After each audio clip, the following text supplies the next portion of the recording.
This is Overtime with Chris Dewar, only on KHQA.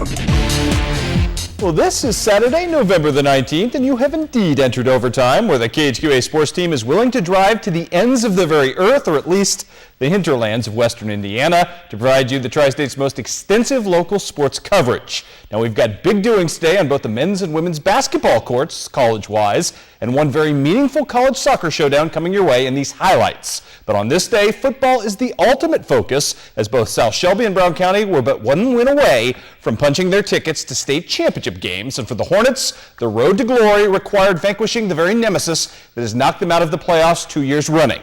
Joe Morano has the breakdown today of Brown County Tuscola, round number 3.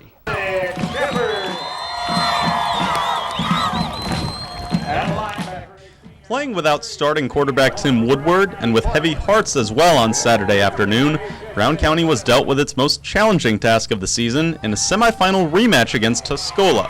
On the Warriors' first possession, Clayton Taylor was able to come up with the sack from the ground to stop the drive. The Hornets would move the ball along on the ground decently, though, behind Alex Shepard's efforts of multiple first down runs to put BC into Tuscola territory. Try as they may, though, the drive would ultimately be stopped on fourth down, and with time winding down in the first, the opposition takes advantage of one defensive miscue.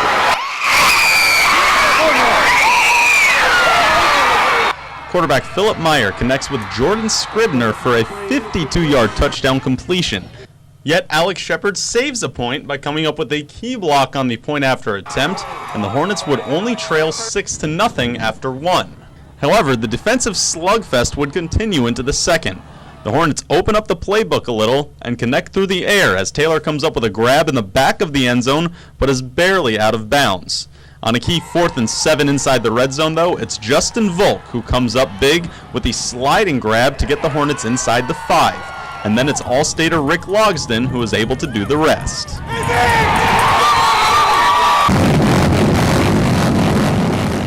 And there would be nothing doing offensively the rest of the half. Check out Austin Gooding and Terry Shear on the wrap-up of Meyer, but the Warriors respond with their own stops as well, and we head into the locker room with Brown County leading 7-6. Tuscola would come out with a fury in the second half.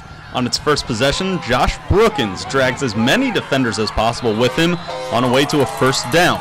That would eventually set up the option that the Warriors would continue to go and run, and Austin Sexton is able to score to regain the lead. The two-point conversion would be tipped by Michael Scoggin, but unfortunately right into the hands of Brookins for a 14-7 advantage. After a fumble recovery, the ball returns to the Warriors, and Meyer is able to charge in from 19 yards out on the quarterback keeper and silent the Brown County faithful by taking a 20-7 lead. Looking to gain back some momentum, the Hornets go to the air on 2 straight plays, and Justin Volk is Mr. Clutch for both of them. His second grab is good for an 18-yard gain and gets BC to within striking distance. But fortune would favor Tuscola once again, as a Logsdon fumble is recovered by the defense. Later, Brookins plunges in from short yardage for the score. In the fourth quarter, the Hornets would be able to strike one more time through the air as Volk calls in a touchdown from 47 yards out, but as tough as the Warriors' run game would be in the second half, there was simply no stopping it. One final touchdown by Meyer puts the finishing touches on the Tuscola win, and for the second straight year, it stops Brown County one win shy of a state title berth. Still, the Hornets finish a very successful season, earning double-digit wins for the third straight year, and they'll expect the bar to be raised just as high in 2012. Joe Morano, KHQA Sports, Mount Sterling. Okay, I find myself in need of some good news. Perhaps a trip across the river to Shelby would provide. South Shelby an underdog coming in. You know what levels the playing field? This guy, Sean Bertrand, who was just simply too dogged of a man to go down today. First drive for South Shelby, a very good one as Sean goes right up the middle. The future All-Stater in for the score, giving his team a 7-0 lead. You know what, though? East Buchanan had an All-Stater of their own in quarterback Corey Bauer. Here he hits Brandon McNeely for the big game, but the South Shelby defense, as it would on many different occasions today, comes up with a big stop, and that drive goes nowhere. Speaking of resolve, Austin Hall trying to resettle the score right here. This young man isn't the biggest kid in the world, but he's running like he's 250 right here because nobody from East Buke could bring him down at that point. gets his team down into the red zone. That didn't work out so well for South Shelby. This did for East Buchanan, as they would close to within 7-6 right here, as it's Mr. McNeely going in for the touchdown at that point. David Heathman and South Shelby, though, had other ideas. David going to the air right here, a perfectly lasered strike into the hands of Wes Mefford, who's played as well as anybody around the last couple of weeks. That touchdown, my friends, 60 yards, cuts the deficit at that point that South Shelby trailed by to 18-14. Austin Hall, though, about to put his team up in the second half. This, my friends, makes it 20-18 in favor of South. South's defense was dogged all day long, coming up strong with numerous stops, great plays around. That's Wes Mefford again, getting in the middle of things, breaking things up. Mr. Bauer, though, going to go to work right here, scoring for the Bulldogs to put them up 26-20. That would be the last of their endeavors scoring on the day. The South Shelby about to do some work right here and do it the right way. Great running right there, as you see by Austin Hall, and then Austin Hall's not done. He sets himself up nicely. First he shows you a little power, and then the breakaway back doing work yet again. This time tiptoeing his way down the sidelines, in for glory, a 30-yard run at that point. South Shelby's defense feeding on that momentum all day long. The defense was good. East Buke trying to go to the air right here. It ain't happening. Great pass break up first, and then more to come right here from the offense. This time, Mr. Hall about to put his team up even further. This time, 32-26 as Mr. Hall plunges in. South's defense, again, with no giving it today. No relent, great stops right here, and then how about some interception action? It's Mason Greenwell, the unsung hero of this team, stepping up big right here after the, first of all, the near quarterback sack by Will Mefford. Here, my friends, is the interception that pretty much sealed the deal and put the nail in the coffin today for East Buchanan. Austin Hall is going to contribute to it, doing what he does best. Great game today by that South Shelby offensive line. 3 freshmen on the front line. The running game, Sean Bertrand, 299 today. And Austin Hall, all he did today was score touchdowns, and a bunch of them. Hey, congratulations to the South Shelby Cardinals. Rob Wilt's team getting the deed done. They did the dang thing, so to speak, as South Shelby wins big and is headed off to the Dome. I tell you what, Rob Wilt couldn't be prouder of his kids. Well, they just never have any quit in them. I mean, they're just going to keep going, they work hard, and I'm proud of them. You've got a lot of young guys that don't know any different than just keep playing. That's what they did here today. Nobody picked us. That's okay. That's what we've been playing. You know, we made a deal early in the year. We're kind of the run of the packs. We're not the big, strong alpha dog, but we're just going to keep fighting to survive, and that's what we did today. I gotta love it for Shelby County. That's kind of fun for Rob Wild, who has done a phenomenal job down at South Shelby. You know what? The Cardinals have been giant slayers for the better part of the last 8 weeks. Let's hope they've got one giant pebble left in the slingshot for the biggest giant of all. Valley Catholic was a winner over Concordia. That will be the team that South Shelby plays next Saturday at noon down at the Dome. For all the marbles, it would be a huge upset for South Shelby. But after beating Westran and after beating East Buchanan, are you going to tell these kids they can't do it? I certainly am not at this point. Congratulations, South Shelby, on all your efforts to date. We'll have much more on the big showdown with Valley Catholic coming up this week. Well, in an otherwise dreary, dreadful season of local college football, they have been the area's one shining beacon. On the heels of the best campaign in school history, Illinois College made its first ever Division III playoff appearance this afternoon against Wabash as the first ever at-large team to qualify from the Midwest Conference. Long road trip today over to Western Indiana. Good start for the defense today. First possession, this, my friends, is Steve Odorzenko with a nice stop for a 1-yard loss for the Blue Boys. They're not done. Very next play, Michael Ray, who had a monster day on that defensive line with 13 tackles, and this, a quarterback sack. First possession at that point for the guys from Wabash, -8 yards. Their second possession, a touchdown, but Illinois College going to try to answer right here. It is the all-conference pick, the super sophomore Cecil Brimage down to the red zone, and then nice play-action fake from Michael Bates to Adam Fricke. I believe that's his first touchdown of the season, which cut the deficit to 7-6 at that point. However, from that point on, Wabash's offense was in seek and destroy mode, and Illinois College's defense could not get off the field at any point or at any juncture. Tough going and tough sledding for them. This, first of all, is Van Hunt, and this is the kind of day it was. Looks like Tim Denny had him tackled. Apparently, he did not, because he got up and ran for another 8 yards, and the official standing there said nothing about it. Little suspect, if you ask me, but they didn't, so it counts, apparently. That sets up this nice quarterback keeper by Chase Belton from 3 yards out, extending the lead, and the lead would just keep getting extended in the second and third periods of this game.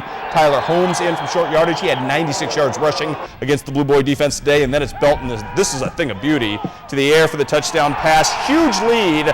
Illinois College did rally for 2 touchdowns in the fourth period, though not nearly enough, as Illinois College's fine season comes to an end at 9-2 on the year. Wabash, still undefeated, wins today by the final count of 38-20. The news is pretty darn good, though, for Monmouth, which just an absolutely brilliant game today over in Bloomington, beats Illinois Wesleyan in triple overtime, 33-27. The man getting the deed done, Bushnell Prairie City Avon's Trey Yoakum with a 7-yard touchdown, which sealed the deal in overtime after Illinois Wesleyan fumbled on their possession. Monmouth is moving on to the second round of the D3 playoffs with all those great local players like Mr. Yoakum, Stephen Flynn, Jacob Wilson. Congratulations to those guys. We'll keep our eyes on those guys down the stretch here and see how they do, because we're hurting for some college football, and we'd like to root for somebody on the way down, or at least have somebody to cover the next couple of weeks. What else can I tell you today? The Bill Listener era ends on a losing note against McKendree today. McKendree, I believe, was 1-8 coming into this game. They didn't look like it against Quincy University, albeit playing a Division II schedule. McKendree sends Bill Listener off with a loss. 44-20 is your final there. By the way, we're going to talk with Marty Bell on Monday about the future of the Quincy University football program. Also today, Western Illinois finishes its season at 2-9. Rough season for the Leathernecks. If you're looking for a ray of hope, how about Nico Watson, who finished the day with 100 yards rushing, true freshman, getting the job done for his team today, albeit in a losing cause against a very good North Dakota State team. Well, straight ahead here on Overtime, the Quincy University men's basketball team lays claim to a victory over a Division I foe today, and Hannibal LaGrange's opening salvo in the NAIA soccer tournament is one for the ages. Those highlights coming up next.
Welcome back to Overtime, everybody. By virtue of its strong play and its national ranking, the Hannibal LaGrange Men's University soccer team got to enjoy home field advantage one more very important time today.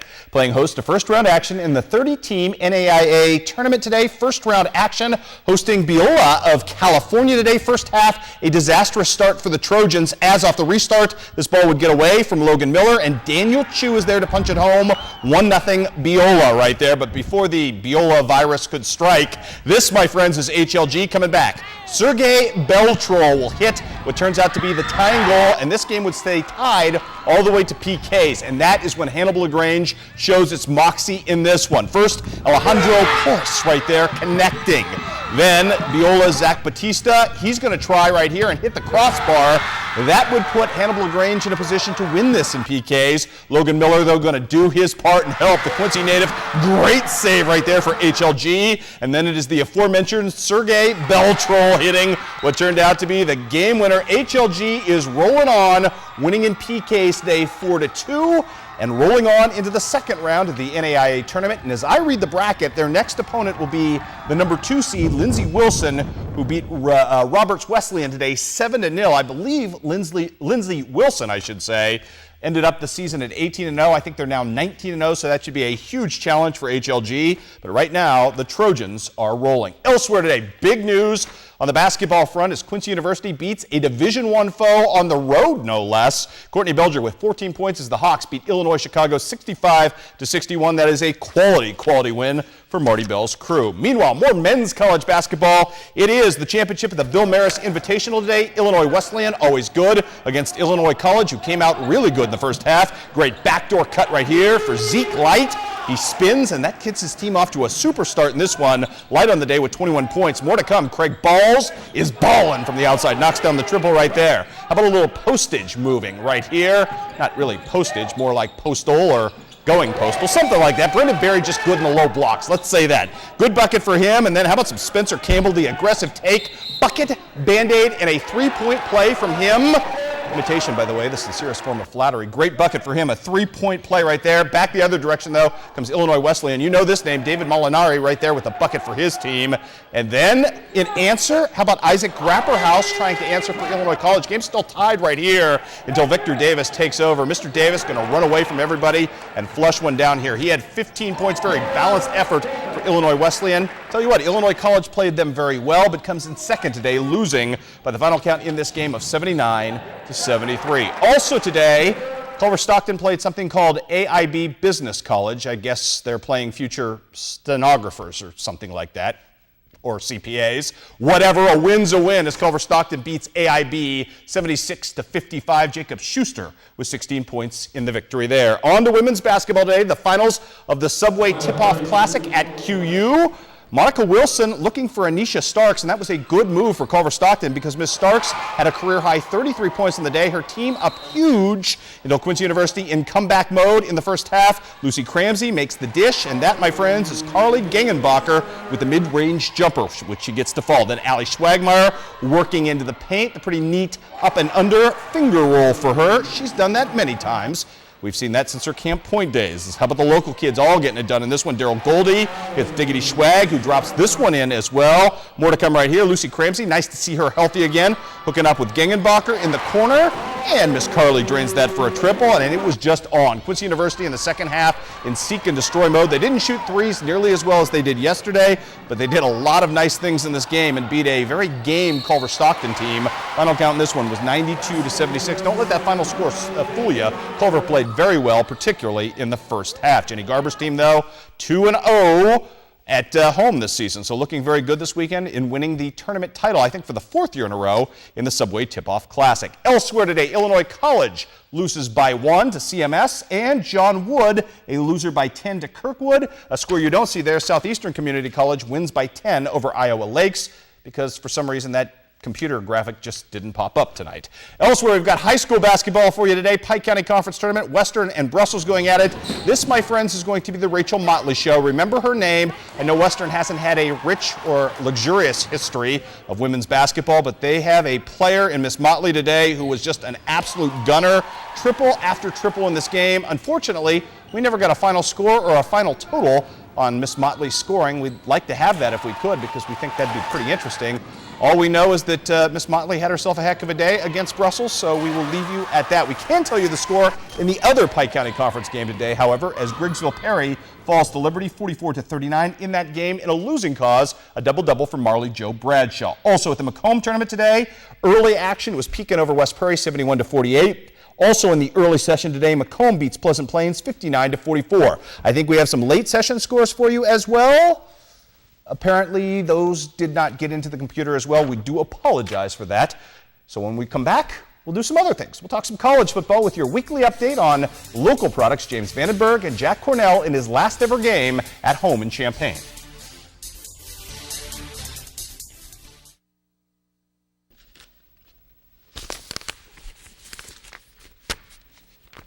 Yeah.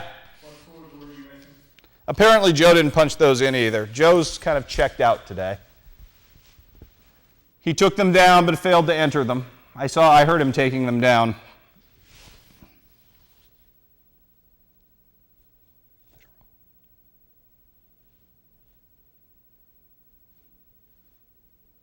you tired? I'm really tired. How did night go last night? Okay. What time did you get I don't remember. I got in the car and the time changed on me today when I got to the Indiana border, which I didn't realize was going to happen. It's a good thing I left early. True that. True that indeed.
On the James Vandenberg watch today, Iowa at Purdue, a good day for both Mr. Vandenberg and his Hawkeyes. Some good defense right here as it's Tanner Miller with the pickoff right there. For the Hawkeyes, that would set up Mr. Vandenberg right here, going to work, and he's going to massage the tight ends today, going to make them very happy with a couple of passes right here, including one to C.J. Fedorowicz, who's going to score one of the 3 touchdowns that James doled out on the day. Pretty darn good day for Mr. Vandenberg throwing the ball. 273 through the air, and those 3 touchdowns. Iowa Hawkeye defense looking to cement win number 7. They would do exactly that against Purdue, who's just not very good. 31-21 was your final in favor of the Hawkeyes, who pick up their 7th victory of the season. Unfortunately, the news not nearly as good for Illinois. This story started off really nicely as the Illini built a nice lead in the first half on Wisconsin, only to see the Badgers come roaring back. By the way, this was senior day in Champaign, which means our good buddy Jack Cornell from Quincy Notre Dame, his last game at home as a Fighting Illini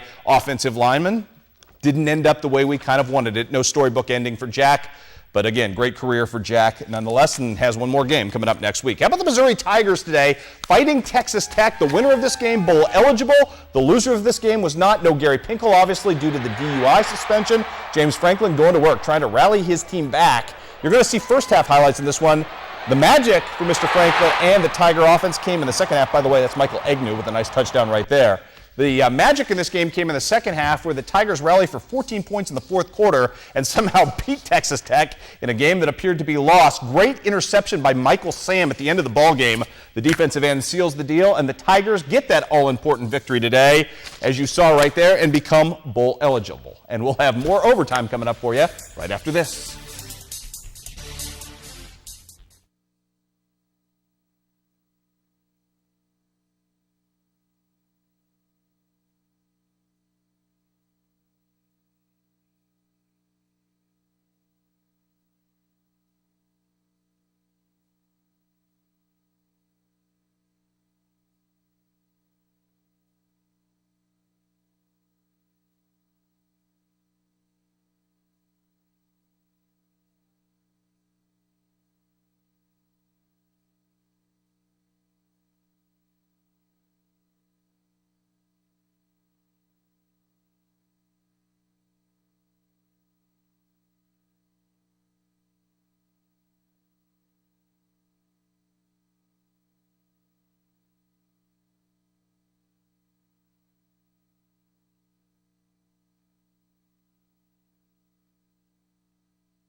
And welcome back to Overtime, everybody. Earlier this week, KHQA Sports brought you the story of Jenna Verity of Western Illinois, a track and field athlete who is the first student at Western Illinois in 112 years to be a finalist for a Rhodes Scholarship, the most prestigious academic award any student can win. And obviously, what goes along with it is study in Oxford for a couple of years. Unfortunately, Jenna went up to Chicago today. She did her interview.